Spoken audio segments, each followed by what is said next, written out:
Halo guys, kali ini kita akan main-main ke Sumatera Barat, bukan buat makan rendang, tapi buat ngitung duit. Duit setoran haram dari tambang ilegal. Ini dia monolog Kripik, kritik politik. Let's go. Kritik politik. Kita akan bongkar kenapa hutan di sana rusak, kenapa bencana sering datang, dan kenapa kasusnya. Dan ternyata ujung-ujungnya melibatkan seragam coklat. Siap-siap sakit perut karena angkanya lumayan bikin mual. Kita mulai dari kerusakan lingkungannya dulu deh. Di Sumatera Barat, PT atau pertambangan tanpa izin ini bukan cuma 1-2 titik, tapi 200 sampai 300 titik. Gue ulang, 300 titik bro. Itu bukan jumlah subscriber channel ini, itu jumlah lubang tambang yang mayoritas ada di daerah aliran sungai. Fungsi daerah aliran sungai itu kan penahan alami banjir ya. Kalau das itu rusak, jadi deforestasi dan pencemaran sungai. Artinya kalau lagi musim hujan, ya selamat datang bencana.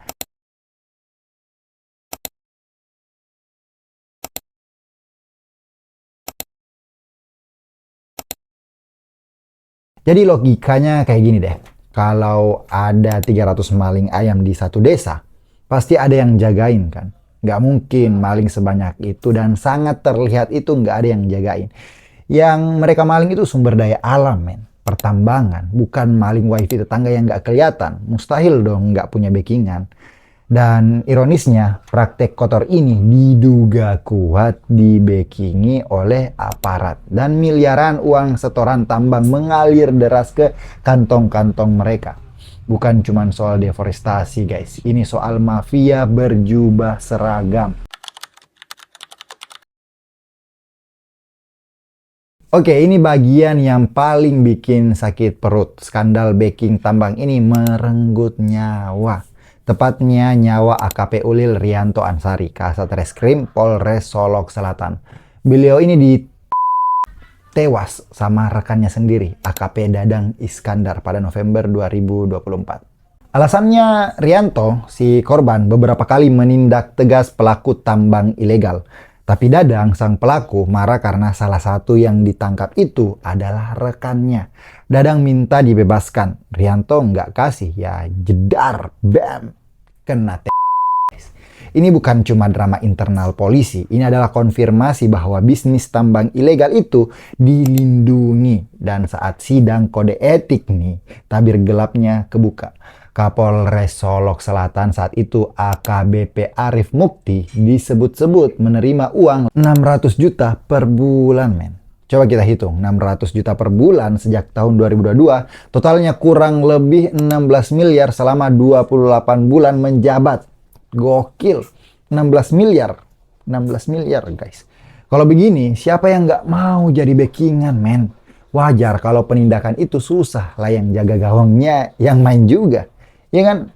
Endingnya Kapolres yang namanya disebut-sebut sebagai backingan tambang itu hanya dimutasi. Hanya dimutasi. Nggak ada penetapan tersangka, nggak ada proses hukum mendalam. Mantap. Gokil. Oke, cukup dengan tambang ilegal. Sekarang kita pindah ke komoditas lain yang juga mensejahterakan lingkungan, yaitu kayu. Nah, di Mentawai, hutannya itu dikepung perusahaan konsesi logging. Salah satu pemain utamanya adalah PT Minas Pagai Lamber atau MPL yang udah kita bahas di video sebelumnya. Nih, perusahaan ini penuh kontroversi. Pernah dilaporkan karena dugaan penyelundupan kayu ilegal, tapi kasusnya lenyap kayak duit THR bocil-bocil waktu lebaran.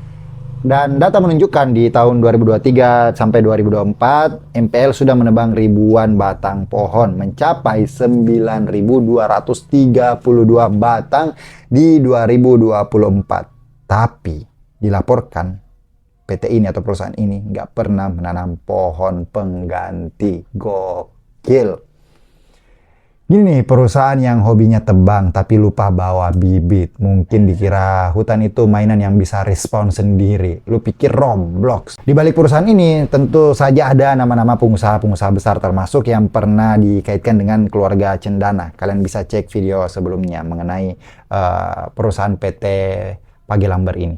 Intinya, orang-orang yang ada di dalam perusahaan ini orang-orang gede semua, guys. Jadi jangan heran kalau izin usahanya lancar jaya. Sementara warga sekitarnya itu ngeluh kena banjir dan kekeringan. Terakhir, kita lihat seberapa dekat dosa ini dengan kekuasaan. Nah, di Kabupaten Sijunjung ada lokasi tambang emas ilegal yang menewaskan 4 warga. Jaraknya hanya 300 meter dari kantor bupati. Gokil. Gokil, men. Berarti Bapak Bupati kalau lagi meeting bisa nyium aroma bensin ekskavator dan debu tambang di sana. Sedekat itu kita sama kejahatan lingkungan. 300 meter loh. Saya nggak tahu bisa sedekat itu nggak ditindak-tindak. Apa penyebabnya? Kalau kita hitung total korban jiwa dari penambangan liar yang tewas tertimbun sejak 2012 sampai 2024 ternyata mencapai 41 orang. Angka ini bicara bahwa di tengah segala skandal duit dan backingan aparat selalu ada rakyat kecil yang jadi tumbal. Sumatera Barat ini sedang menghadapi jigsaw puzzle yang sangat-sangat menyedihkan. Ada tambang ilegal yang merusak alam, merusak daerah aliran sungai. Ada perwira polisi yang ngebackingi dan dapat miliaran rupiah. Ada tragedi penembakan, ada korporasi kayu yang cuma nebang. Dan semua ini terjadi di bawah hidung para pejabat. Nggak kecium, gokil men. Giliran banjir aja si paling mau disorot, si paling mau tampil. Kocak lu. Pertanyaannya sederhana men. Kenapa di Indonesia kalau skandalnya melibatkan backingan dan duit besar, penindakannya selalu masuk angin dan cuma berujung mutasi? Hanya mereka yang tahu. Hanya mereka-mereka aja yang tahu penyebabnya apa. Tugas kita cuma menikmati bencana yang mereka berikan.